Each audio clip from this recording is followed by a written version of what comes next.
당신의 투자를 높은 곳으로 유안타증권. 안녕하십니까. 유안타증권 김우정입니다. 2024년 한 해가 밝았는데요. 한 해를 시작하면서 작년 주식시장이랑 펀드시장의 특징에 대해서 정리를 해보고 넘어가려고 합니다. 2023년 히트펀드라고 말씀을 드리는데요. 2023년 히트펀드에 대해서 말씀드리도록 하겠습니다. 아무래도 금융상품이다 보니까 히트펀드라고 하면 1년 동안 가장 투자 금액이 많이 모였던 펀드를 말씀드릴 수 있을 것 같습니다. 2023년 설정액이 가장 많이 늘어난 펀드는 삼성 코덱스 금리 액티브였습니다. 2위 펀드 같은 경우에는 미래에셋 금리 액티브 펀드, 3위도 금리 투자 관련된 펀드, 이런 펀드들이 나타나고 있는데요. 설정액 순증 상위 7개 펀드 중에서 6개가 금리 채권형 ETF였습니다. 주식형은 미래에셋 타이거 2차전지 소재 하나만 차지를 했습니다. 2022년과 비교를 해본다면 2022년에도 사실 금리랑 금리 액티브 펀드가 1, 2위를 차지를 했습니다. 하지만 차이가 나는 점은 2022년 같은 경우에는 레버리지라든지 아니면은 테마 펀드들, 차이나 전기차,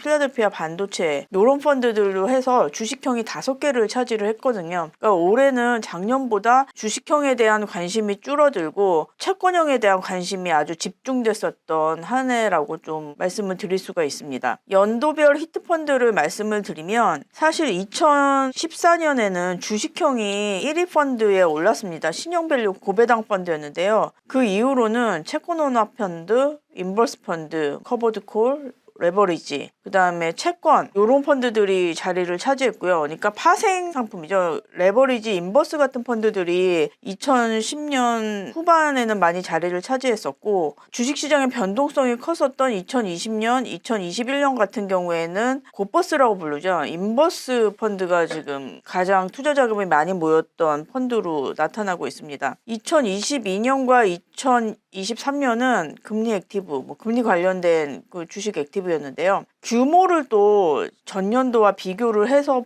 말씀을 드리면 2014년이나 2015년, 2010년대 중반만 해도 1년 동안 1조 원 좀 넘게 모이면 1등 펀드가 될 수 있었습니다. 히트펀드가 될 수 있었는데 작년 같은 시장의 변동성이 커졌던 공간, 코로나19가 퍼졌던 2020년 같은 경우에는 그 곧버스 펀드로 8조 원이 넘게 지금 자금이 들어왔었고요. 작년 같은 경우에도 5조 원이 넘게 거의 6조 원 가까이 모인 펀드가 지금 1위 펀드가 되었습니다. 그래서 시장의 변동성이 커지고 또 유동성이 확대된 면이 있었죠. 2020년 같은 경우에는 그때는 1등 펀드로 자금이 엄청나게 좀 많이 모였다 이렇게 말씀을 드릴 수가 있습니다. 상황을 보면 사실 예전에는 주식형 펀드가 펀드 중에 대표 주자라고 할 수 있었다면 2015년이 지나면서부터는 레버리지 인버스라든지 아니면 채권 펀드, 금리 펀드 다양화된 모습이 좀 나타나고 있습니다. 2022년이랑 2023년은 금리 변동성이 엄청 컸죠. 미국 연준이 금리 인상을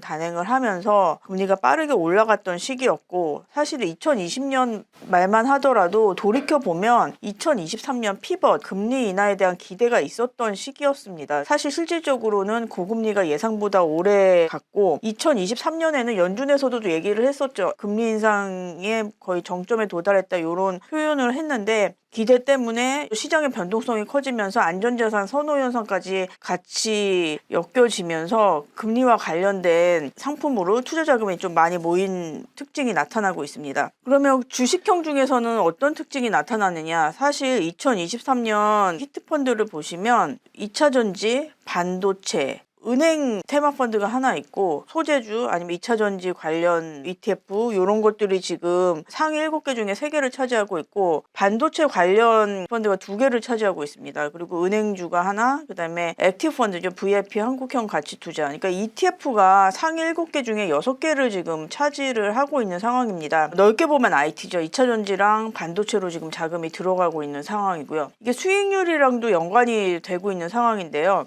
펀드 유형별 수익률을 보시면 인덱스 주식형이 거의 액티브 주식형보다 10% 가까이 더 높은 수익률을 기록을 하고 있습니다. 이게 인덱스 주식 안에 2차 전지라든지 반도체 같은 테마펀드 유형이 많이 들어가 있기 때문에 이렇게 좀 차이가 나는 걸로 생각이 되고 있습니다. 이렇게 수익률이 차이가 나다 보니까 투자자들이 기대를 하고 테마펀드로 지금 투자가 집중적으로 이루어지는 상황이 2022년부터 좀 더 확연하게 특징이 나타나고 있습니다. 2024년에도 그런 현상은 계속 이루어질 것으로 보이고 있고요. 반도체가 지금 주가가 많이 오르고는 있지만 향후 개선에 대한 기대도 크기 때문에 반도체 관련해 가지고 테마펀드들로 자금 유입은 향후에도 좀 이어지지 않을까 그렇게 예상을 하고 있습니다. 그러면 글로벌에서는 어떤 현상이 나타나는지를 좀 말씀을 드리고 싶습니다. 왼쪽은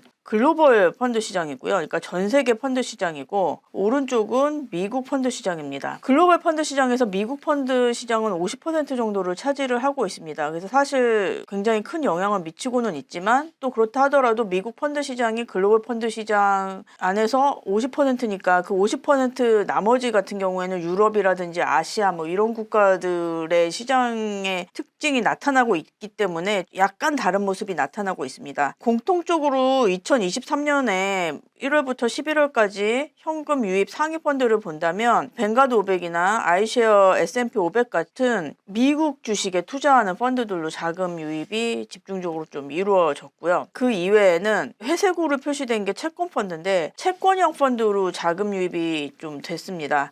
특히 미국 펀드 시장 같은 경우에는 금리가 계속 높은 수준으로 있다가 그러면서 좀 향후에 인하에 대한 기대감이 좀 커지면서 채권 펀드로 자금 유입이 집중적으로 들어왔습니다. 그러니까 미국 투자자들보다는 미국 이외의 투자자들이 미국 주식 펀드에 대해서 좀 더 긍정적으로 기대를 가지고 있는 모습이 좀 나타났다고 좀 보여지고 있습니다. 전 세계에서 사실 제일 강한 모습을 보였던 주식 시장이 미국 시장이었고 IT와 혁신 이런 걸로 대표되는 미국 주식 시장에 대한 기대가 높아지고 있는 상황으로 보이고 있습니다. 그래서 2024년에도 매그니피션스 7이나 뭐 이런 주식들에 대한 기대가 크고는 있습니다. 물론 고평가에 대한 얘기도 나오고 있지만 어쨌든 세상을 바꾸는 기술이라든지 이런 패러다임 같은 것들이 미국 시장에서 가장 적극적으로 나타나고 있기 때문에 이런 것들을 전 세계 투자자들이 집중을 해서 보고 있다 이렇게 말씀을 드릴 수가 있습니다. 2024년은 물론 당연히 2023년과는 다른 모습을 보일 것으로 기대가 되고 있습니다. 2022년부터